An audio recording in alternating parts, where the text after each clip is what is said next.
तो आज की वीडियो में हम बात करने वाले हैं चैप्टर नंबर 3 इंग्लिश का, जिसका नाम है are dams the temples of modern India. तो क्या बांध आधुनिक भारत के मंदिर हैं? अरुंधति रॉय ने इस चैप्टर को लिखा है। उनके बारे में अगर कुछ और बात करें तो उनकी जन्म हुआ था 1961 में और उन्होंने एक बुक लिखी थी दी अलजेब्रा ऑफ इनफाइनाइट जस्टिस। उसके अलावा उन्हें साहित्य अकादमी अवार्ड 2006 में मिलना था लेकिन उन्होंने गवर्नमेंट पॉलिसी के विरोध में प्रोटेस्ट में इसे लेने से इनकार कर दिया। ये काफ़ी कुछ उनके बारे में बताया गया है। उसके अलावा उनका एक और नोवेल था the God of small things और इसके लिए उन्हें बुकर प्राइज़ 1997 में मिला था। अब हम बात करते हैं चैप्टर की। In the 50 years since independence, after Nehru's famous dams are the temples of modern India speech, one he grew to regret in his own lifetime। तो आज़ादी के 50 साल से लेकर अब तक नेहरू ने जो कहा था, जवाहरलाल नेहरू, उन्होंने जो कहा था कि बांध आधुनिक भारत के मंदिर हैं, लेकिन अरुंधति रॉय जो कि इस ऐसे की चैप्टर की ऑथर हैं, उनको लगता है कि नेहरू को भी इस बात का अफसोस रहा होगा। उन्होंने भी पूरी ज़िंदगी में अफसोस किया होगा कि जब उन्होंने कहा कि डैम्स आधुनिक भारत के मंदिर हैं, तो लेखिका को लगता है कि उन्होंने इस पर पूरे जीवन काल में अपनी पूरी लाइफ टाइम में अफसोस किया होगा, रिग्रेट किया होगा। His foot soldiers threw themselves into the business of building dams with unnatural favor। तो यहाँ पर अरुंधति रॉय कह रही हैं कि जब नेहरू ने कहा कि आधुनिक जो भारत है उसके मंदिर हैं बांध, तो उनके जो अनुयायी थे, जो उन्हें फॉलो करते थे, उन्होंने बांध बनाने शुरू कर दिए बिना किसी बात को सोचे समझे। उन्होंने उनके कहने पर बांध बनाने शुरू कर दिए, कुछ ज़्यादा ही जोश था उनमें। उसके बाद बात करें तो dams building grew to be equated with nation building. Their enthusiasm alone should have been reason enough to make one suspicious. Next यहाँ पर ऑथर जो अरुंधति रॉय हैं वो कहती हैं कि बांध बनाने की तुलना राष्ट्र निर्माण से की जाने लगी, कि जो उन्हें लगता था कि बांध बनाने से राष्ट्र का निर्माण होगा।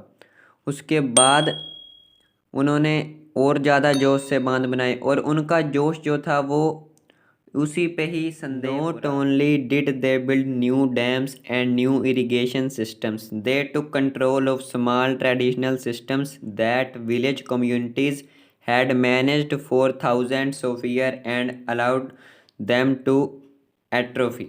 तो यहाँ पर अरुंधति रॉय कह रही हैं कि जो उनके अनुयायी थे, नेहरू जी के जो फॉलोअर्स थे, उन्होंने सिर्फ नए नए बांध ही नहीं बनाए बल्कि जो नई नई सिंचाई की प्रणालियां भी लेके आए और जो छोटी जो यानी कि ट्रेडिशनल सिस्टम थे सिंचाई के, जो हज़ारों सालों से गांवों में चल रहे थे, उन पर कब्जा कर लिया, उन्हें अपने कंट्रोल में ले आए और धीरे धीरे जो पुरानी प्रणालियां थी उनको ख़त्म कर दिया और नए नए डैम्स भी बनाए और इरिगेशन सिस्टम भी नया लाए और पुराने सभी सिस्टम ट्रेडिशनल जो थे हज़ारों सालों से चल रहे थे वो ख़त्म कर दिए। To compensate the loss the government built more and more dams. तो जो नुकसान हो रहा था इसकी क्षतिपूर्ति भरपाई के लिए सरकार ने और अधिक बांध बनाए। बिग वंस, लिटल वंस, टाल वंस, बड़े बांध, छोटे बांध, लंबे बांध, तो काफ़ी सारे बांध बनाए। The result of its exertion is that India now boasts of being the world third largest dam builder। तो इतने सारे जो डैम्स बनाए तो इनका परिणाम क्या हुआ, रिजल्ट क्या हुआ? तो अब भारत यह डींग मार सकता है कि संसार में सबसे ज़्यादा जो बांध हैं उनमें तीसरे नंबर पर है, यानी कि सबसे ज़्यादा बांध के मामले में भारत तीसरे नंबर पर है। उसके अलावा अगर बात करें तो according to Central Water Commission we have 3600 dams that qualify as big dams.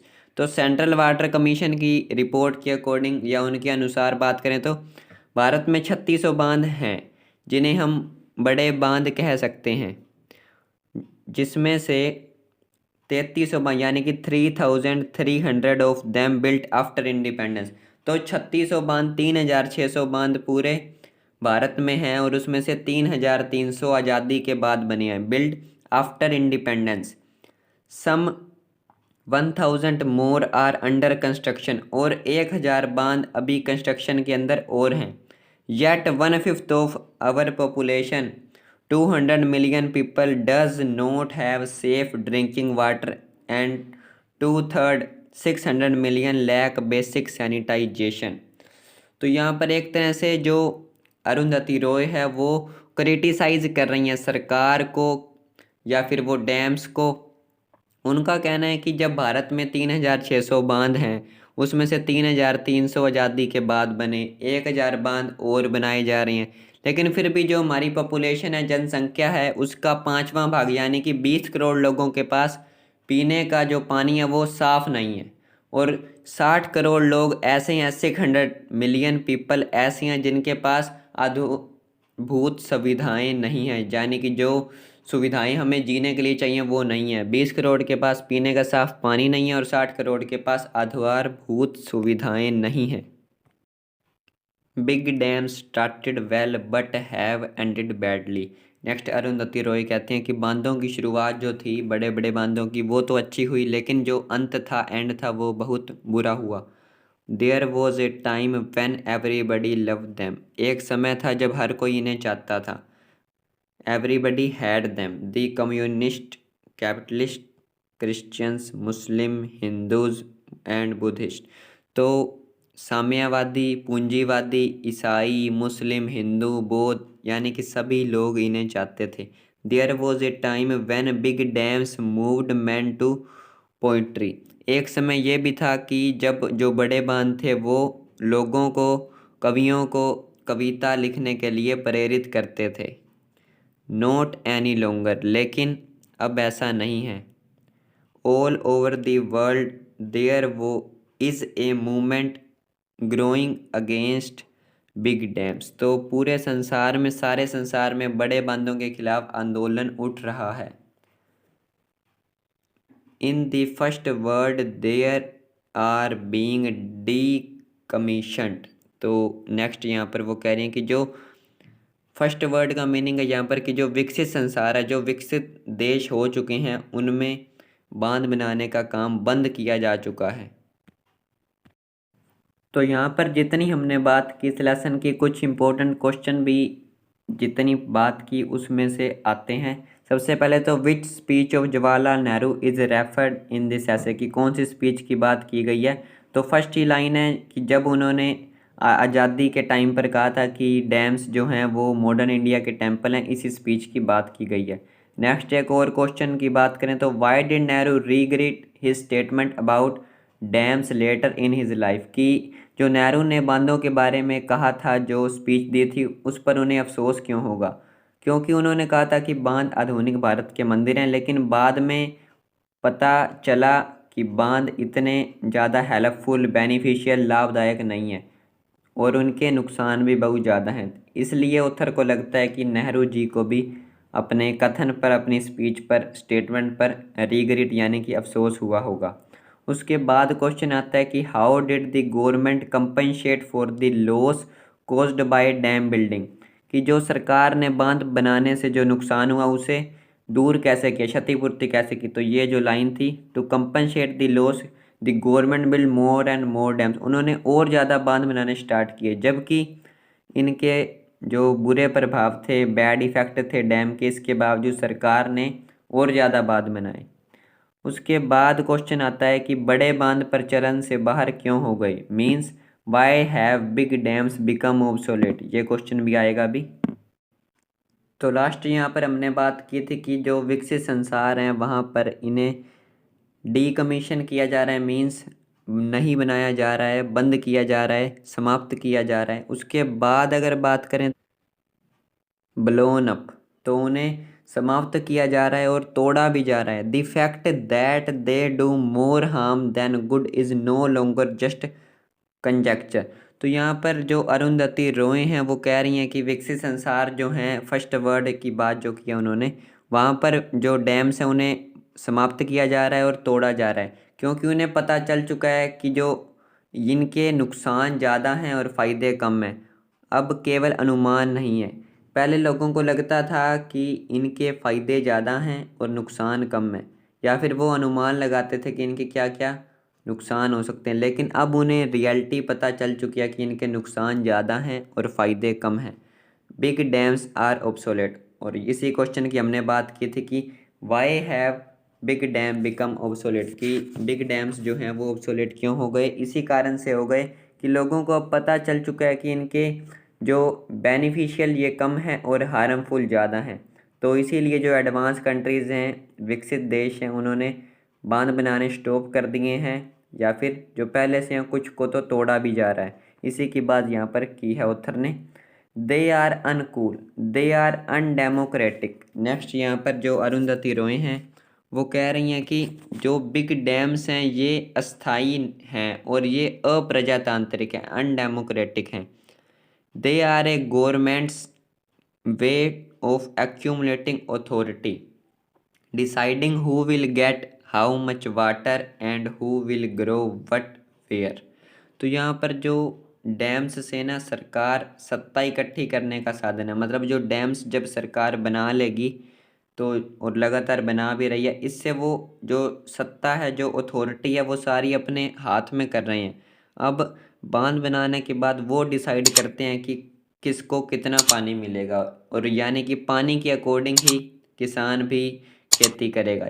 जहाँ पर पानी कम मिलेगा तो वो धान नहीं उगाएगा। तो यानी कि सरकार अथॉरिटी अपने हाथ में करना चाहती है। ये एक साधन है, वे हैं सारी अथॉरिटी अपने हाथ में करने का और डिसाइड करने का कि कौन कितना पानी लेगा और क्या ग्रो करेगा। They are a brazen means of taking water, land and irrigation away from poor and gifting it to rich. तो नेक्स्ट यहाँ पर कह रही हैं कि वो कि अथॉरिटी लेने के बाद और ये फैसला करने के बाद कि कितना पानी किसे मिलेगा और कौन क्या कहाँ उगाएगा, उसके बाद वे गरीबों का पानी और धरती और सिंचाई लेकर अमीरों को देने का काम करते हैं। तो यहाँ पर एक बार फिर क्रिटिसाइज़ किया जा रहा है गवर्नमेंट को कि वो डैम्स बनाकर और सारे जो इरिगेशन सिस्टम जो ट्रेडिशनल है उन्हें ख़त्म करके लैंड है जो पुअर व्यक्ति की, गरीब आदमी की, लैंड, वाटर और इरिगेशन सिस्टम सब कुछ अमीरों को गिफ्ट की तरह दे दिया जाता है। नेक्स्ट उसके बाद अगर बात करें तो the रिजर्वियर्स displace huge populations of people, leaving them homeless and destitute। कि जो सरोवर होते हैं वो जब बनाए जाते हैं तो एक बहुत बड़ी जो जनसंख्या होती है उसे विस्थापित कर देती हैं। होमलेस का मीनिंग उन्हें बेघर कर दिया जाता है और डेस्टिट्यूट का मीनिंग बेसहारा ही छोड़ दिया जाता है। क्योंकि जब सरोवर या डैम्स बनेंगे तो जो आसपास लोग रहेंगे उन्हें वहाँ से हटाया जाएगा, तो उनके घर जो हैं वो छीन लिए जाएंगे और उन्हें बेसहारा ही छोड़ दिया जाएगा।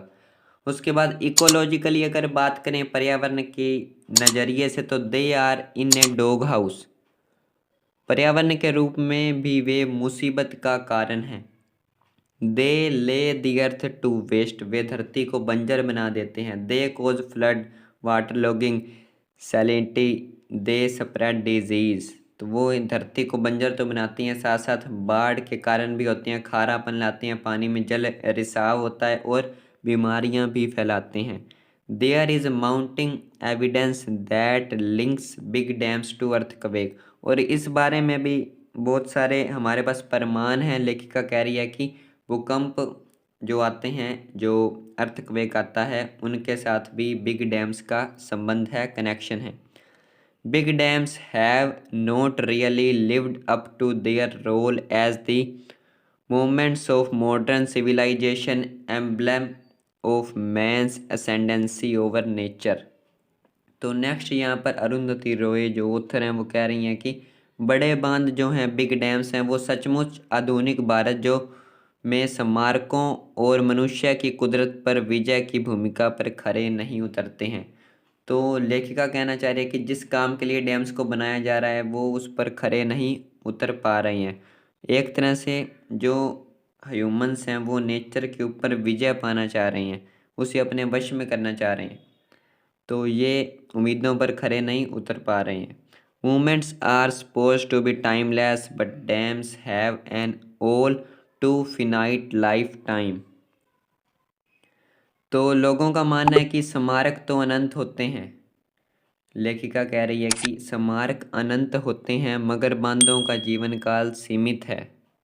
दोबारा से अगर इसी पैराग्राफ की बात करें तो big dams have not really lived up their role as the moments of modern civilisation emblems of man's ascendancy over nature. Moments are supposed to be timeless, but dams have an all too finite lifetime. तो लेखिका जो है वो mainly यहाँ पर कहना चाह रही है कि जो डैम्स हैं ये पूरी लाइफ के लिए नहीं है, इनका लाइफ टाइम सीमित है, लेकिन जो स्मारक होते हैं वो अनंत होते हैं। नेक्स्ट अगर बात करें तो they last only as long as it takes nature to fill them with silt. तो यहाँ पर नेक्स्ट ऑथर कह रही है कि जो डैम्स हैं वो सिर्फ तभी तक कायम रहेंगे जब तक कि प्रकृति उन्हें रेत से नहीं भर देगी, क्योंकि पानी को रोका जा रहा है और आदमी डैम्स के भरोसे एक तरह से जो पर्यावरण है, एनवायरनमेंट, उस पर विजय पाना चाह रहा है। तो ऑथर यहाँ पर कह रही है कि ये सिर्फ उस टाइम तक ही रहेंगे जब तक कि जो प्रकृति है, एनवायरनमेंट है, वो इन्हें रेत से भर ना दे। It is common knowledge now that big dams do the opposite of what their publicity people say they do. The local pain for national gain myth has been blown wide open. तो next यहाँ पर author कह रही है कि जो publicity की जाती है, जो लोगों को बताया जाता है कि इनके फ़ायदे डैम्स के इस तरह से हैं या इतने सारे फ़ायदे हैं, लेकिन ये उसका उलट बिल्कुल विपरीत कर रहे हैं, अपोजिट कर रहे हैं। और राष्ट्रीय लाभ के लिए, नेशनल गेन के लिए स्थानीय जो लोग होते हैं उन्हें पेन होता है। यानी कि जब डैम्स बनाएंगे तो सरकार कहती है कि इससे इतना फ़ायदा होगा, लेकिन जो आसपास उसके लोग रह रहे हैं जब उन्हें हटाया जाता है तो पेन उन्हें होता है, लेकिन नेशनल गेन के नाम पर उनका पेन नहीं दिखता। For all these reasons the dam building industry in the first world is in trouble and out of work. और इन्हीं सब कारणों से फर्स्ट वर्ल्ड की बात एक बार फिर की जा रही है, यानी कि जो विकसित देश हैं वहाँ पर अब बांध जो बना नहीं रहे हैं तो उनका सारा जो सामान होगा, लोग होंगे, जो उद्योग होगा बांध बनाने का, वो मुसीबत में आ चुका है और उन्हें बेकार ही हो चुका है एक तरह से। इसीलिए so it is exported to third world in the name of development at along with their other waste like old weapons, superannuated aircraft and banned pesticide. Superannuated का मीनिंग होता है पुराने।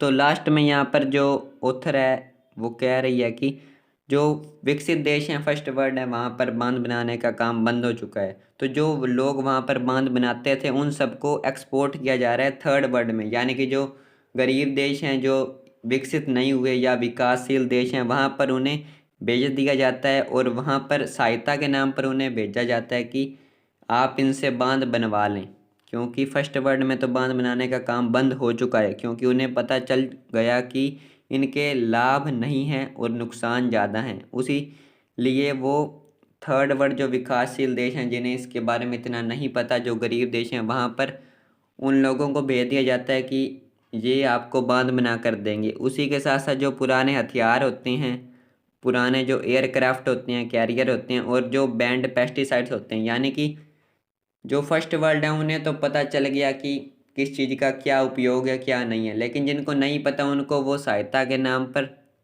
भेज दिए जाते हैं। तो ये थी बात लेसन की, are dams the temple of modern India. तो इसके बाद कुछ क्वेश्चंस की बात हमने कर ली थी, कुछ और की अगर बात करें तो नेक्स्ट क्वेश्चन आता है why are big dams undemocratic, की बांध जो हैं वो गैर प्रजातांत्रिक क्यों है, डेमोक्रेटिक क्यों नहीं है। यहाँ पर बात की थी हमने कि जो बिग डैम्स हैं वो पुअर से जो उनका लैंड है, पानी है, सब कुछ लेकर अमीर को देने का काम करते हैं और गवर्नमेंट सारी अथॉरिटी ले लेती है। इसी कारण से जो डैम्स हैं वो डेमोक्रेटिक नहीं है, अनडेमोक्रेटिक हैं। और उसके बाद क्वेश्चन आता है कि how did big dams affect ecology. Ecologically की बात भी की थी कि किस तरह से जो बड़े डैम्स हैं वो पर्यावरण को प्रभावित करते हैं। तो यहाँ पर दे ले द अर्थ टू वेस्ट, वो धरती को बंजर बनाते हैं। फ्लड्स, वाटर लॉगिंग, तो ये सभी जो कारण हैं ये सभी इन क्वेश्चन में हम लिख देंगे कि how did big dams affect ecologically. और लास्ट क्वेश्चन की बात करें तो how does the author present A contrast between movements and big dams, की जो लेखक की है उसने स्मारक और बड़े बांधों में तुलना कैसे की है। Some people call big dams the movement of modern civilisation, जो लास्ट पैराग्राफ जो था लास्ट सेकंड यहाँ पर बात की थी मूवमेंट्स की। तो कुछ लोग जो हैं वो बड़े बांधों को आधुनिक सभ्यता के प्रतीक मानते हैं, लाइक नेहरू ने जैसे कहा था। लेकिन जो लेखिका है वो कहती है कि स्मारक तो स्थायी होती हैं लेकिन जो डैम्स हैं वो तो स्थायी परमानेंट नहीं होते हैं। इस प्रकार से वो तुलना कर रही है, कंट्रास्ट कर रही है मॉन्यूमेंट्स और बिग डैम्स के बीच में। तो ये थी कंप्लीट बात इस चैप्टर की। So thank you.